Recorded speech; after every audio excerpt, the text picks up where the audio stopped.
Hello everybody, welcome back. It's me, Shweebe, and I'm going to be reacting to something that YouTube recently recommended to me, and it's things Americans do that confuse the rest of the world. And being that I am American, and my family has been for at least the past several generations, I figured, why not, as an American, give my point of view on what they say that confuses the rest of the world, and maybe we'll all learn some stuff together.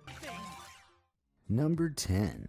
Tipping. America definitely isn't the only country in the world where tipping is a common practice. In fact, if you're curious about what jobs get tipped in what countries, there's a website called whototip.net that breaks down the tipping customs of the world. Oh, I didn't know that. America is certainly the country where tipping is the most prevalent. In most countries and cultures around the world, tipping is simply an optional charge should you feel your server deserves to be rewarded for their efforts. However, in America, you should always give a tip of around 10 to 20%, especially at restaurants. Tipping is a big part of American culture, which seems odd to outsiders. People may dislike tipping, but it's probably here to stay. In America, the unspoken system is that food prices in restaurants are lower than they should be because tips allow the restaurant to pay their waitstaff less. They can then charge you less for food. At least that's what you can try telling your friend the next time he doesn't want to contribute to the tip at a restaurant because he recently saw Reservoir Dogs. While a lot of people argue that tipping is a good thing because it increases the quality of service you receive, this isn't actually true.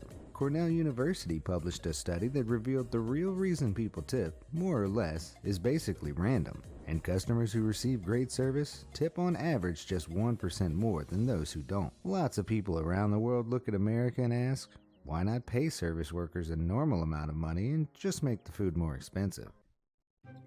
Now this is really interesting because I didn't realize just how different tipping is in the US compared to other countries around the world. Now, they state it as it's optional in other places. Tipping here in the US is still optional, but it's frowned upon if you don't, because our waiters and waitresses, servers alike, are not paid a minimum wage. They are paid like $2, $3, sometimes $4 under minimum wage, and expected to, if they do their job, they'll get tipped nicely by anybody, which is not often the case. You could have done a banger of a job and you still leave with nothing. Maybe some chump change at best. But my golden rule is if you are there, polite, you do your job, you can expect a hefty tip from me. I try to keep it between 20-25% when I tip because I don't ever want to work in a fast food position. And most people don't understand how stressful that is. You have to deal with people, you have to deal with people's kids, and food, and mess, and then just, their coworkers and managers, and all of that stress. They definitely deserve a tip. Number 9. Have few vacation days. Americans don't go on vacation as much as the rest of the world does. On average, we're given only 12 vacation days by our work, as opposed to Europeans who get between 25 and 30. Perhaps more get a whole interesting month? is the fact that Americans on average only use 10 of their 12 given vacation days, whereas Europeans tend to use all of theirs. I guess Americans just can't bring themselves to leave the office while there's still work to be done. And while No, that is not the case at all, but let's hear what the rest of you have to say. it may suggest Europeans are lazy, according to a mounting body of research, it's actually counterproductive not to take a vacation, as breaks help us rejuvenate, increasing our productivity over time. Not only that, when us Americans do go on vacation, we also travel less internationally than citizens of most other countries. Because we don't have time. 12 days? Are you serious? And I guarantee you're not using all 12 days. But that may be related to our limited number of vacation days. 12 days just doesn't allow for an international trip as well as 30 does, as the time and cost of travel to international destinations is so great. According to the Department of Commerce, American international travelers spent 42% of the cost of their entire trip simply on the travel to and from their destination. It's then not too surprising that most Americans don't even have a passport. Only 42% of US citizens own a passport, whereas 76% of English citizens do. That means at least 58% of Americans haven't even left the US, as you need a passport to travel. To the rest of the world, this is an odd characteristic of such a prosperous nation. While it's partly due to limited vacation days, it may also be because Americans lack the desire to travel as much as the rest of the world. Okay, got a couple issues with this one. First of all, it's not that we just want to work. It's more often than not that we have to work, and whatever job we have doesn't support our cost of living enough to be able to go on vacation and go futz about somewhere with cash that we don't have. Yeah, and it's true. We very rarely get a whole lot of vacation days. Out of the numerous full-time jobs that I have worked at, I was lucky enough to see maybe 3 or 4 vacation days, unless whatever position or title that I had required me to take certain days off and I was paid for. But let me tell you something right now, those vacation days didn't always equal out if you had worked a day. So more often than not, what happens is we don't take all our vacation days depending on the job that we're at, because you would have earned more money just working that day instead of going somewhere.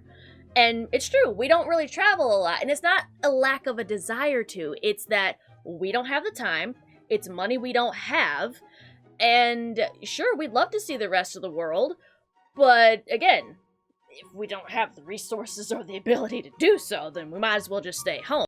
Number 8. Food preferences. When you go to a restaurant in America, you're probably going to get a lot pulled of food, pork, nice. at least a lot more than most other nations would serve. It's a popular topic of discussion amongst non-Americans online. Many European tourists admit they would frequently just order one item off the menu and share it with another person. America does it big, and for non-Americans, the size options at fast food restaurants perfectly illustrate this. Take a look at this image by a Japanese citizen in 2011, comparing the sizes of McDonald's drinks in America versus Japan.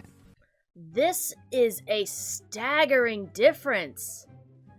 This is why I always ask for a small, because our small and mediums are the same freaking size, minus like maybe a centimeter or something. No, our small is the medium for Japan. I'm looking at it wrong.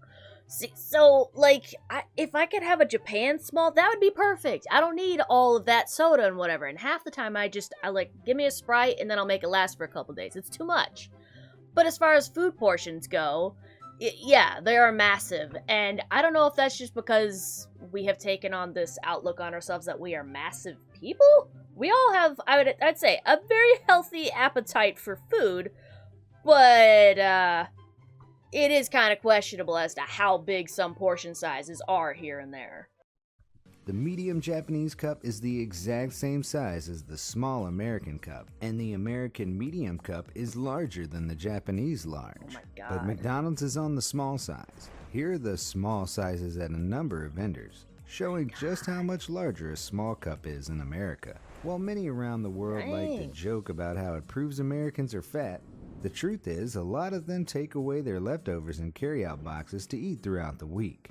Yeah, it's not a matter of like all of us are just sitting down and eating all that in one go. That is more or less if you have skipped a meal and you've been working all day, you will just eat that entire meal in one go. A lot of times if we go out to restaurants, we are taking like 2 doggy bags or the styrofoam boxes back home, and that's maybe another meal later on, or like a portioned out snack throughout the rest of the day. Still, American food is vastly different to food found in the rest of the world. For one, non-Americans are, on the whole, less obsessive about peanut butter. Brian Sternthal, professor of marketing at Northwestern University's Kellogg School of Management, has said that in many parts of the world, peanut butter is regarded as unpalatable American curiosity. Unpalatable? Put that on some buttered toast, dang it, it's delicious. And if that doesn't suit your fancy, put a little bit of honey and mix that in there with the peanut butter. Don't go crazy with it, otherwise you'll make it too sweet. And it's delicious. Oh my God. For example, according to Statista, Americans eat 1 kilogram of it per year, compared to 100 grams eaten per person per year in Europe. That's 10 times the amount Europeans eat. Other American food anomalies that have confused Europeans include comparatively small fruit and vegetable aisles full of fruits and vegetables that will cost you a lot more than they would across the Atlantic, as well as an overabundance of highly processed sweet and salty foods, and so-called cheese that can be sprayed out of a can. Concerning the vegetable and fruits thing, this is going to be more a conspiracy theory than it is an actual fact, but here's my theory on this. I feel like the States is trying to get their people to be obese, to have health problems, for a number of reasons that I'm not going to get too in-depth in that, because that can go down a whole rabbit hole of an episode all by itself. However, it's very true. Depending on what store you go to, there's very few selections for vegetables and fruit. It's not nearly as abundant. And if you do find a store that does have like a wide selection and they're good pickings to get, you are spending a pretty freaking penny to get high quality or just enough for yourself. It's ridiculous, and it's so bad, actually. It is cheaper to get like a bag of candy for like maybe $2 as opposed to getting a bag of apples that's maybe 5 or 6. And it's like, wouldn't you make the cheaper thing just a little bit more cost efficient for the people trying to buy it, that are trying to stay healthy and maybe not have their teeth fall out, all thanks to the sugar and stuff that's processed and we know for a fact ain't good for us, and yet you are constantly on America's butt about, you're obese, you're fat, go lift some weights or something, go running. Maybe don't make all the sweets and stuff so dang cheap. You stop to think about that, maybe? Quick side note before we go on to the next one. I understand that the cost is supposed to also cover the farms and where all this stuff comes from. However, the companies that buy this from the farms have already paid for that, so what we're paying for the fruit in the stores is still overpriced. Now we can move on. 7. College sports. In America, college sports are almost as popular as professional sports. In some areas, they're actually more popular. People will have barbecues outside of stadiums for hours before the games start, paint their faces, and hate on rival academic institutions. College athletics are taken just as seriously by the fans, who don't care that the players aren't as good as the pros and aren't even getting paid. This may be baffling to our neighbors, but there is an explanation for this American pastime of watching what are literally amateur games. Unlike most fun-sized European countries, America is massive. There are lots of places that just aren't anywhere near a major city where you could go and see a professional team play. Colleges are the next best thing, and there's bound to be one of them nearby at least. College football and basketball also actually predate those sports' professional leagues, so college athletics culture has been around forever. See, now this one makes sense because of how massive the US is, and there's only maybe a few good stadiums that you can go to, but there's not one in every single state. So, of course, college football or high school football, whatever you can go and see, but college football is where it's at. Like what they showed in this video, you will have just like hundreds of people just lined up, grilling out near their car and whatever, and everybody gets together and they cheer on this team or that team, and it gets brutal. There are fights, screaming, and oh my god, Karens and Chads are just going at it. It's ridiculous. But I think on a positive note for that, it's kind of cool because it's more or less just the community getting together to watch their own youngins out there just running the field, doing football, track, soccer, whatever. And a lot of these guys do go pro. Not every single one due to life reasons, circumstances, and what have you. But the fact is, you can still later on go on, that boy right there was Syracuse Orange, yeah! You know, and just go crazy. If you can't go to an actual stadium, do it in your hometown.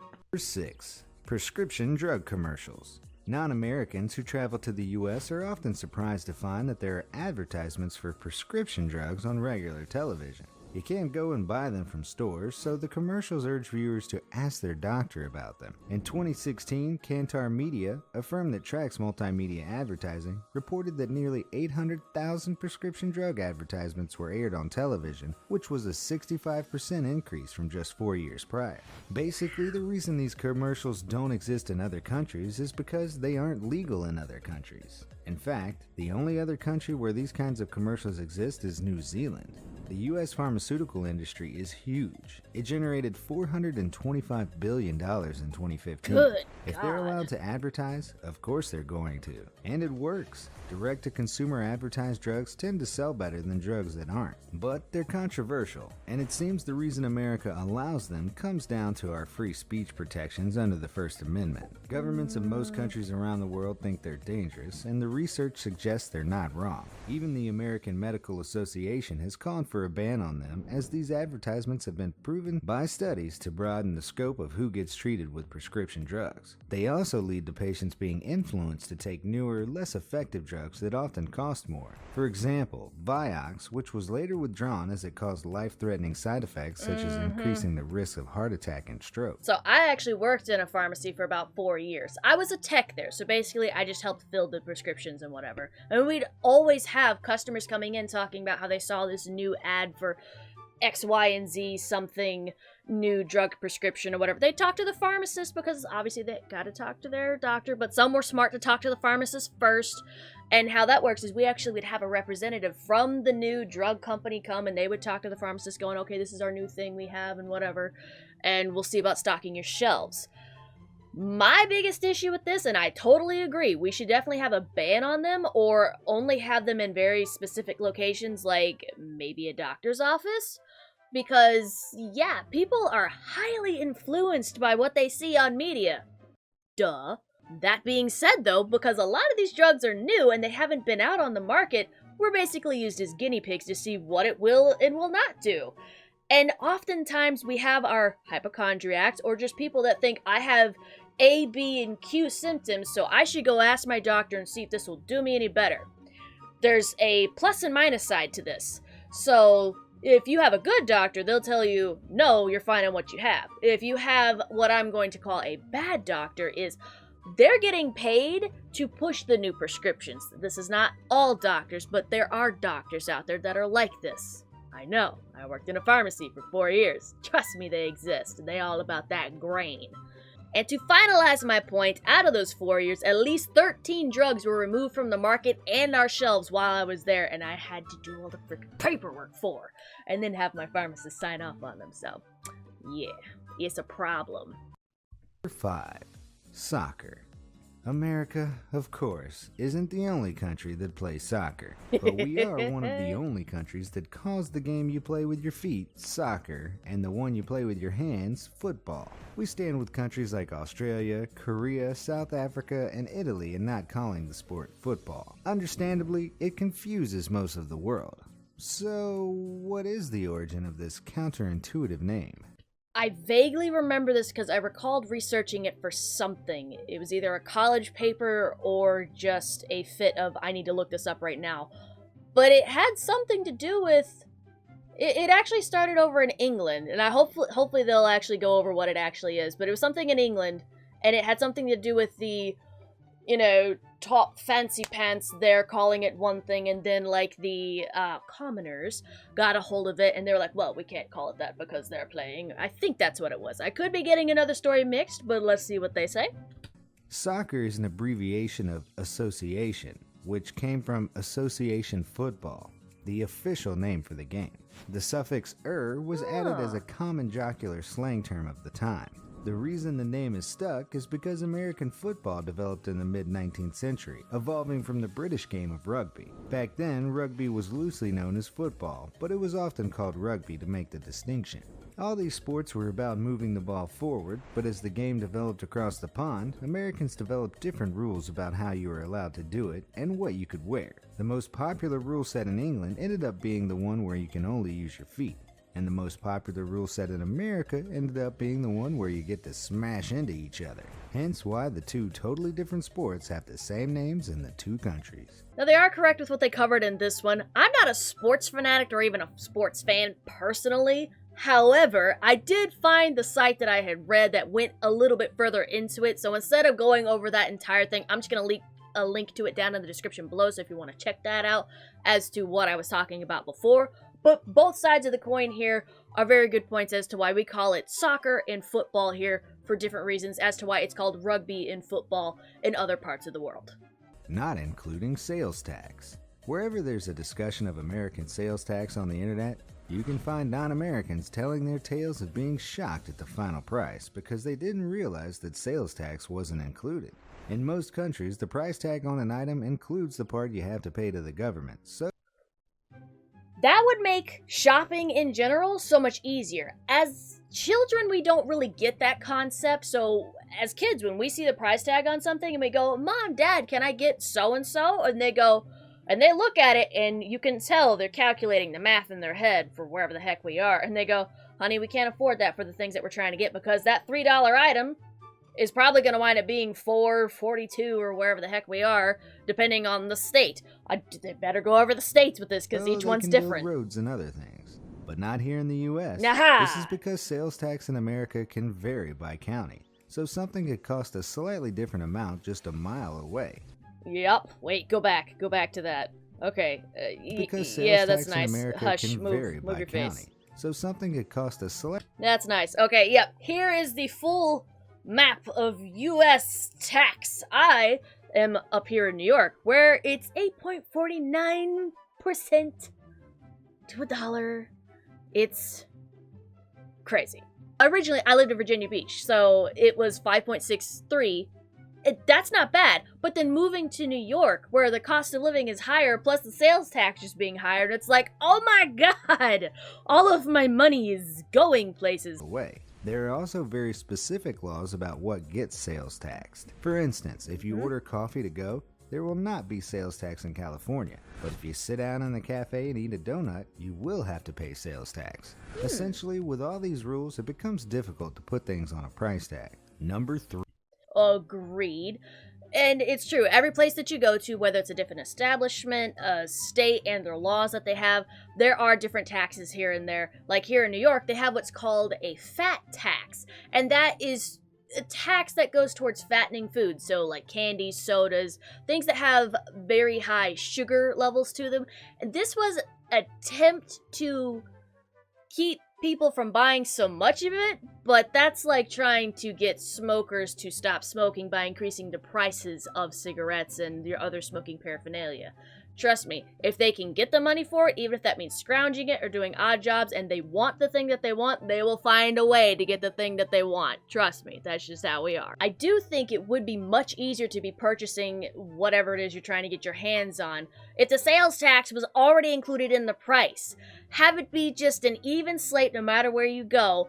Obviously, you can make them set up differently per state. Just go ahead and have that mentioned somewhere. It's not like receipts aren't a mile long anyways, and they tell you in fine print what you're getting charged for and all the memberships and stuff that they decided to throw onto your email if you gave that away at the store. Why not just go ahead and, smush the tax into the price? Make it easy for everybody involved. Number 3. Not using the metric system. The United States of America has no need for universally accepted and logical measurement systems because Thomas Jefferson said so. In 1790, Really? when the metric system was being developed, he simply decided not to bring it to America. So it didn't happen. America, Liberia, and Myanmar are the only countries in the world that use the imperial system. Liberia Wow. uses the same units that America does, and Myanmar is a bit of a mess. They use a combination of their own totally unique Burmese measuring units, American that's imperial units, interesting. and metric units. So they may have the distinction of being the only country with a bigger headache when it comes to this than America. But surely now that Thomas Jefferson is long dead, we could just switch over, right? Well, it isn't that simple. Yeah, right. It would cost a lot of money to switch over the country's whole infrastructure to the metric system now that the US already uses their own unique imperial system. The closest the US has gotten is that today, in US schools, kids learn about both the imperial and metric systems. So most of us do have a basic understanding of how the metric system works, even if we never really use it. Even if you buy a measuring tape in the US, it will have both imperial and metric units on it. Throughout American history, there have been various attempts to reform the system and switch over, but none have succeeded. It would seem as though Thomas Jefferson's wish for an extra special system shall live on for the foreseeable future. It hasn't come without its consequences though, as this confusion has led to enormous mistakes, like the Mars orbiter that was lost by NASA because of a metric system mix-up. Oh, Number no. 2. When did they start teaching the metric system in schools? That has to be a more recent thing, because out of all the schools that I had gone to, they never once taught it. It was the imperial US whatever system, and that was it. Inches, feet, yards, miles, so on. And, I honestly think it's a good thing if they are, in fact, actually teaching the metric system in schools, because I think instead of just trying to reform entirely our entire nation to go to a metric system that's used everywhere else, clearly, instead, I think we should be taught both, because it's not harmful to know it either way. But I love the fact that it was Tom that's like, no, I shan't. It won't happen. And it's now 2021, and we're still just like, no, we shan't neither. 2. Month before the day. The United States is the only country that, when writing out the date, puts the month before the day, and it seems to extremely aggravate the rest of the world. Most other countries write the day, then the month, then the year. I feel like a goober because I didn't know that. But it makes sense though, because it's day, month, year.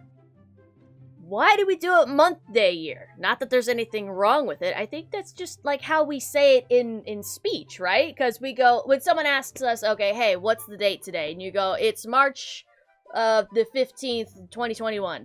And then if you say it instead like it's the 15th of March, 2021, it technically doesn't sound wrong. But just knowing just regular speech amongst the common folk, we say the month first for whatever reason. At least here. Let me know if that's different for you if you are elsewhere in the world. I'd love to know.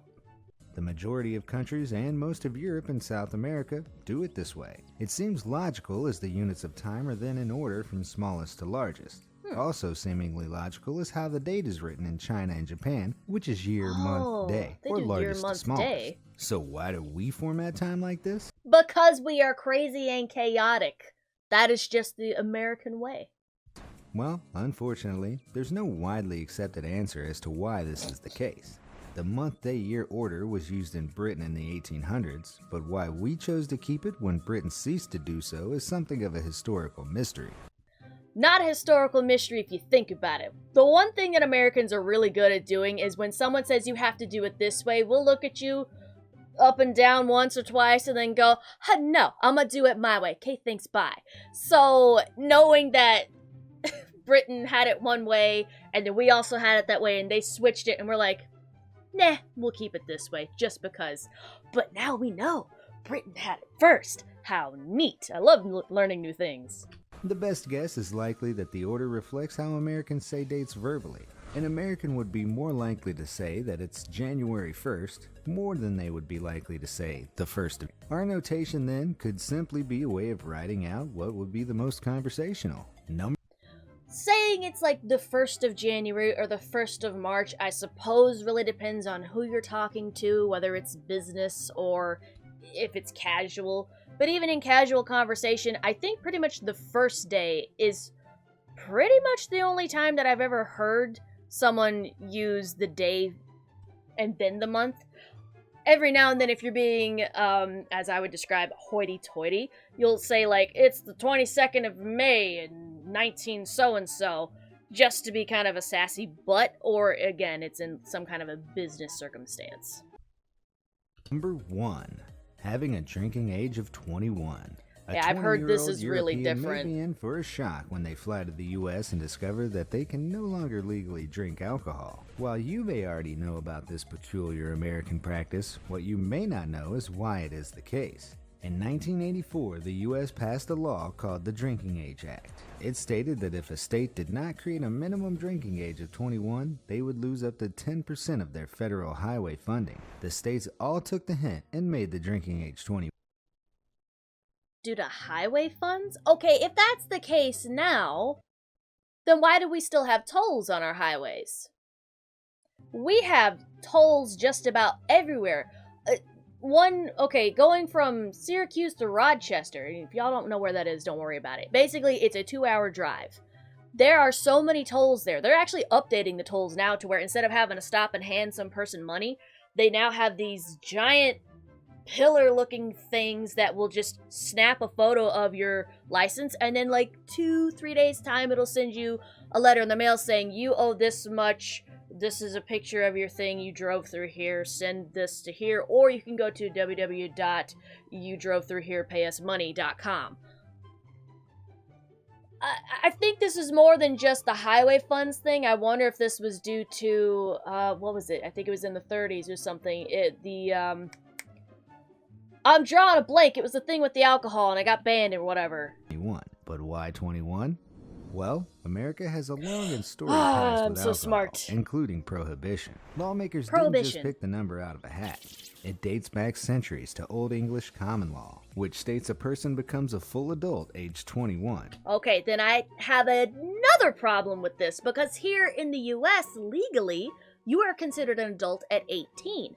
So, which means you can also join the military, which we can't drink until we're 21, but this is saying that we are a full-fledged adult at 21? I'm seeing conflicting information here, so either, in my own personal opinion, you can share your opinion down in the comment section below, I think either one of two things needs to happen. Either A, we bring the drinking age down to 18, because that's when we are legally qualified as an adult, or we bring the legal age of being an adult to 21. Problem solved. I think. Me personally, that's just how I feel about the whole thing, because you can smoke at 18, but you can't drink at 18. You have to be 21. That's the only weird one. What else do you have to say about this? Please tell me more. At which age a person could, among other things, vote and become a knight. Again, voting, you could be 18. You could start voting at 18. What? Still, as shown by this map, the US is one of just a few developed countries to have a minimum legal drinking age over 18. In fact, in some countries like Belgium and Germany, 16-year-olds are allowed to purchase alcohol. Alcoholic or not, if you order a drink in America, you're probably going to get it with a lot of ice. In most other countries, you just won't see the sheer quantity of ice that you'll get in your American beverage. Granted, you'll often get ice in your drinks in many European countries, but ice-cold beverages are the default option in America. Whereas lots of people from other countries don't have the same preference, and drinks aren't always served with ice. This cultural difference is frequently debated online. It could be because in some countries you shouldn't drink the tap water, which is where that ice came from, and in others it just isn't common to automatically have ice with a meal at a restaurant. So I really liked this video. It's very interesting. Things that Americans do that confuse the rest of the world. Don't be confused about that job part one, because that's not a case of that we don't want to. It's a matter of just we can't for the most part, unless you've got like a really high paying job. And even then, if you do have vacation time, you have a job that will roll over that time and you have to wait like 4 years before you can get a month off. It is ridiculous. But thank you all so much for watching. I hope you guys enjoyed this. Let me know what you thought. What did you think about each topic in here that was brought up? I'd love to know your opinions. And if you are from elsewhere in the world, tell me what's different for you. I didn't mean to smack my mic. It just happened to be in my range of hand motion. Like, how does the tax thing work for you? How does the job situation work for you? How does the ice cubes in the glass thing work for you? I'm quite interested. Thank y'all so much for watching. Hit that like button, subscribe for more. Let's hear them. We are busy confusing the world, doing our American things in our own American ways. Battle cries. Woo! Yeah! I'll see you guys in the next episode.